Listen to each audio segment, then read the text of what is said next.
افتخار صاحب، غیر جانب تجزیہ کار بھی 2022 کے پی ٹی آئی کے فیصلے کو بڑی سیاسی غلطی کہتے ہیں۔ جے یو آئی اور فواد چودھری کے ذریعے کیا پی ٹی آئی کو ایک پھر اسی غلط طرح کا راستہ دکھایا جا رہا ہے کہ وہ غلطی دوبارہ کریں، یا ایک شعوری کوشش ہے پی ٹی آئی کو پولیٹیکل سیٹ اپ سے باہر کرنے کی؟ یہ بتایا جائے، جب انہوں نے یہ فیصلہ کیا تھا تو کتنے لاکھ لوگ سڑکوں پہ آ گئے تھے، اور کون سے شہر انہوں نے ٹیک اوور کر لیے تھے، اور ان شہروں کہ ہر عمارت پہ اپنا جھنڈا لہرا دیا تھا اور مطالبہ کیا تھا کہ ہم اس شہر کو خالی نہیں کریں گے تا وقت ہے کہ ہمارے تمام مطالبات تسلیم نہ کر لیے جائیں اور ہمارے مخالف سیاسی پارٹیوں کو گرفتار کر کے جیلوں میں نہ پھینک دیا جائے اور ان کی تمام جائیدادیں اندرون بیرون ملک ضبط نہ کر لی۔ یہ کیا آپ کو راستہ دکھا رہے ہیں؟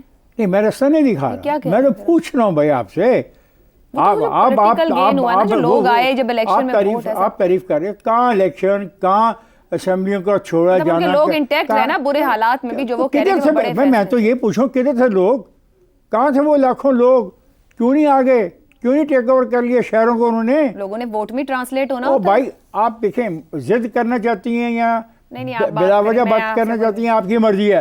کہاں الیکشن، کہاں اسمبلیوں کا چھوڑنا جانا، کہاں اسمبلیوں کو توڑوایا جانا، کہاں پھر 56 جلسے کرنا، کہاں پھر کہنا کہ میرے گریبان کو ہاتھ ڈالا تو میں ملک کو لٹا دوں گا۔ بہت فاصلہ ہے یار، ایسے چیزوں کو اکٹھا نہ کر دیا کرے۔ بالکل صحیح کہتا ہے فواد اسی فلسفی میں یقین رکھتا ہے، انارکی پھیلانے کے لیے نسخہ ڈھونڈتا ہے، اور انارکی پھیلانے کا یہ نسخہ پہلے بھی کوشش انہوں نے کر کے دیکھ لی۔ ان کا خیال تھا کہ جیسے ہی وہ اسمبلیوں سے باہر آئیں گے، عوام کا ایک جمع غفیر ہوگا پورے ملک میں جو ان کو اپنے کندھوں پہ اٹھا کے لا کے اسمبلیوں کے اندر دوبارہ بٹھا دے گا۔ اس کے بعد کتنے جلسے کیے، کہاں جلسہ نہیں کیا، نہ ان جلسوں میں رکاوٹ تھی، نہ ان جلسوں کو کسی نے روکا، نہ ان جلسوں کو کسی اسٹیبلشمنٹ نے تنگ کیا۔ نتیجہ کیا نکلا؟ انارکی کی طرف جا رہے تھے، نہیں انارکی کی تک پہنچ سکے کیونکہ طاقت نہیں تھی۔ اب وہ چاہتے ہیں انارکی پھیلے، اور یہ بات جو کئی میرے دوست نے کہ پالیسی سازی نہیں ہو رہی، اس کا وہ فائدہ اٹھانا چاہتے ہیں انارکی کی صورتحال کو پیدا کر کے۔ لیکن مجھے یقین کامل ہے کہ پاکستان کے عوام اس قسم کی کوئی حرکت نہیں کریں گے جس سے پاکستان میں انارکی پھیلے۔ پاکستان میں پارلیمنٹ موجود ہے، اچھی یا بری، سینٹ موجود ہے، اچھی یا بری، صوبائی اسمبلیاں موجود ہیں، اچھی یا بری، ان میں یہ نمائندگی کر رہے ہیں، بیٹھے ہیں، تقریریں وہیں پہ تو کرتے ہیں۔ اور بہت اچھی ایک دوست نے بات کہی، اگر یہ پلیٹ فارم ان کے پاس نہ ہو تو جیل میں ہو تو ان کی جیل میں تو سنے بھی کوئی نہ۔ اور میں نے کل بھی کہا کہ جیلوں میں جو آزادی ہے ان کے لیڈروں کو ملی ہے، دنیا کی کسی جیل میں ایسی آزادی نہیں ہوتی ہے۔ تو اللہ جانے یہ کیا باتیں کر رہے ہیں۔ اور جے یو آئی کا مطالبہ کیا ہے؟ جے یو آئی کی اسٹرینتھ ہے کیا؟ اسٹرینتھ سندھ میں کیا ہے، بلوچستان میں کیا ہے، پنجاب میں کیا ہے، وفاق میں کیا ہے؟ ایسے تو نہ کریں کہ فواد چودھری کا دعویٰ ہے نئے انتخابات کی ڈیمانڈ تو جیسے آخری الیکشن ہوتا ہے اسی دن نئے انتخابات کی ڈیمانڈ شروع ہو جاتی ہے۔ ان کا حق ہے سیاسی طور پہ، اور امکان رہتا ہے اس کا بھی۔ نہیں، امکان تو پیدا کرنے کے لیے ہم جیسے موجود ہیں۔ ہم جو ٹی وی پہ بیٹھے ہیں اور ان کے اس پالیسی کو آگے لے جاتے ہیں، روزانہ جو لوگوں تک ہم پہنچاتے ہیں، تو امکان تو بالکل موجود ہے۔ کیا پی ٹی آئی تیسری بار بھی اسمبلی سے باہر آنے کا آپشن استعمال کرے گی؟ اگر اس کو یقین ہو جائے کہ انارکی اس حد تک پھیلانے میں کامیاب ہو جائیں گے جس سے پورا سسٹم ہی الٹ جائے، بالکل تمام ڈھانچہ الٹ جائے، پھر وہ حرکت یہ ضرور کرنے کی کوشش کریں گے۔ لیکن میرا خیال ہے دلی ہنور دورس۔ زیغم صاحب، فواد چودھری خود سیاسی سیٹ اپ کا حصہ نہیں ہے۔ جے یو آئی قومی اسمبلی میں 8 اور کے پی میں 9 ارکان کے ساتھ موجود ہے، اور مولانا فضل الرحمان کو اتنے کچے سیاسی کھلاڑی نہیں ہے کہ سیٹ اپ سے مکمل باہر آ جائیں گے۔ پی ٹی آئی سسٹم سے ناراض ہے تو یہ ایسے لوگ یہ آپشن کیوں اس کے سامنے رکھ رہے ہیں؟ اور ماضی بھی آپ کو یاد ہوگا کہ 22 کے وقت وہ مشورہ کس کا تھا کہ باہر آ جائیں آپ؟ پنجاب اور کے پی والا۔ ایک تو فواد چودھری صاحب، ان کی ذہانت سے کوئی انکار نہیں، سیانے ہیں، بلکہ وہ ضرورت سے زیادہ سیانے ہیں، اور وہ اتنے سیانے ہیں کہ اس وقت ہم بتا نہیں سکتے کہ وہ کس پارٹی کے لیڈر ہیں، ان کے پاس عہدہ کیا ہے۔ مولانا فضل الرحمان، ان کے پاس سسٹم میں کیا حصہ ہے؟ مسئلہ یہ ہے کہ سسٹم میں جب آپ کے ممبرز ہوتے ہیں تو آپ کے پاس طاقت ہوتی ہے. حکومت کے بعد سسٹم میں سب سے زیادہ طاقت اس وقت پی ٹی آئی کی ہے. وہ پاکستان کی لارجسٹ پارٹی، یہ نہیں کہ وہ اپوزیشن کی لارجسٹ پارٹی ہے، وہ قومی اسمبلی کی لارجسٹ پارٹی کے طور پر قومی اسمبلی میں بیٹھی ہے. اتنی بڑی طاقت ہے سسٹم کی. کے پی جیسا صوبہ جو ہے اس میں 2/3 کے ساتھ وہ حکومت میں ہے. اس کو چھوڑ کر وہ کیا کرنا چاہے گی؟ کیونکہ مسئلہ یہ ہے کہ جو انتخابات ہیں وہ مانگنے سے تو نہیں ملتے. وہ جو شاہ حسین نے کہا تھا نا، تخت نہ مل دے منگے، تو الیکشن بھی مانگنے سے تو نہیں ملتے. اس کے لیے تو پھر حکومت گرانی پڑتی ہے.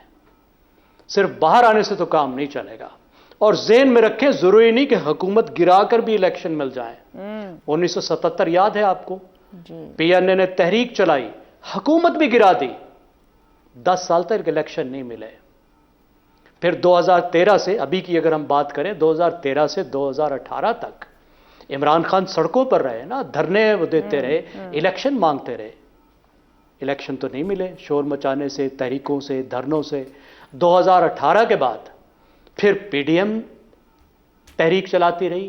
مولانا نے دھرنا دیا الیکشن کے لیے، لیکن الیکشن نہیں ملے. اس کا موقع اس وقت ملا جب ووٹ آف نو کانفیڈنس کے ذریعے سے حکومت گرا دی انہوں نے. الیکشن کا موقع تھا، الیکشن نہیں کروایا پی ڈی ایم نے. کیوں کرواتے؟ لیکن ذرا تصور کیجئے، مولانا 2018 سے عمران خان کے حکومت میں آتے ہی یہ کہہ رہے تھے کہ اسمبلیوں سے باہر نکلو، ان کو مسترد کرو. ذرا تصور کریں کہ پی ڈی ایم 2018 میں عمران خان کے آنے کے بعد اسمبلیوں سے باہر نکل جاتی. یقین کیجئے میانی صاحب کے قبرستان میں ان سب کی سیاسی قبریں بنی ہوتی. عمران خان نے ان کا نام و نشان مٹا دینا تھا، ان کا حشر کر کے رکھ دینا تھا. جو ان کا طرز سیاست تھا، جیسی سیاست کر رہے تھے، جو وہ اپوزیشن کے ساتھ کر رہے تھے. مولانا کی بات نہیں مانی تو سروائیو کیا، مولانا کی بات نہیں مانی تو ایک موقع نکلا. اتنی بڑی پارٹی بیٹھی ہے، اس کو ہاتھ نہیں لگایا جا سکتا. آپ دیکھیے فرق کیا ہے. 9 مئی سے 8 فروری تک جو حالات تھے پی ٹی آئی کے، وہ 8 فروری کے بعد کیوں مختلف ہوئے؟ جو ٹھکائی ان کی 9 مئی سے 8 فروری تک ہوتی رہی، وہ 8 فروری کے بعد ہونا کیوں بند ہو گئی؟ اس لیے کہ وہ سسٹم کا حصہ بن گئے. چھپے ہوئے تھے لیڈر آف اپوزیشن اس وقت، قومی اسمبلی کے لیڈر آف اپوزیشن جو ہیں، عمر ایوب، ان کا آتا پتہ ہی نہیں تھا. آج ان کو کوئی ہاتھ نہیں لگا سکتا. پوری دنیا میں ہیڈ لائنز بنیں گی کہ پاکستان کی قومی اسمبلی کے لیڈر آف اپوزیشن کو گرفتار کیا گیا. مسلم لیگ نواز کا جو قومی اسمبلی کا سپیکر ہے، وہ کہتا ہے کہ مجھ سے پوچھے بغیر تم کسی ایم این اے کو گرفتار نہیں کرو گے. پی ٹی آئی کے ایم این اے گرفتار نہیں ہو سکتا کیونکہ ایم این اے ہے، وہ لیجسلیٹر ہے. اتنی بڑی طاقت ہے، وہ چھوڑ کر کیوں جائیں گے؟ کیسے جائیں گے؟ میں نہیں سمجھ سکتا کہ اتنی بڑی بے وقوفی جو ایک وقت کر چکے ہیں. اور اس وقت ایک کیلکولیشن 2 بار کر اس وقت دیکھیے صوبائی حکومتیں انہوں نے چھوڑی، تیسری بار نہیں. جی 2 بار کر چکے ہیں. پہلی دفعہ تو دیکھیں آپ پہلی بار بھی نون لیگ کے اسپیکر کی بات کہیں کہ انہوں نے استعفے قبول نہیں کیے، اب بھی وہی فیسیلیٹیٹ کر رہے ہیں، کوئی انہیں ہاتھ نہ لگائے، چاہے یہ اپنے وقت میں ہمیں ہاتھ لگاتے رہے. دیکھیے پہلی بار انہیں استعفیٰ دیتے ہی اندازہ ہو گیا تھا کہ کام خراب ہو گیا ہے. وہ خود پچھلے دروازے پر نوک کر رہے تھے. مسلم لیگ کا جو سپیکر تھا اس نے فیس سیونگ دی تھی اور اچھا کیا تھا، مسلم لیگ کے لیے بہتر تھا کیونکہ سسٹم میں نسبتاً ٹھہرا ہوا ہے. تو اس وقت تو یہ خود ہی واپس آ گئے تھے، جلدی احساس ہو گیا تھا. دوسری بار غلطی کی، میرا خیال ہے بالکل احساس ہوگا. سسٹم کے اندر کی طاقت بھی استعمال کرنی چاہیے، باہر کی طاقت بھی استعمال کرنی چاہیے. آپ کی جو سیاسی قوت ہے اس کو پورے طور پہ استعمال. ہاں اگر جیل توڑ سکتے ہیں، اگر انقلاب برپا کر سکتے ہیں تو کر لیں. مجھے تو نہیں لگتا کہ اس وقت انقلاب تو نہیں لا سکتے، مگر سسٹم میں رہ کر اور اس کا حصہ بن کر ہی تبدیلی لا سکتے.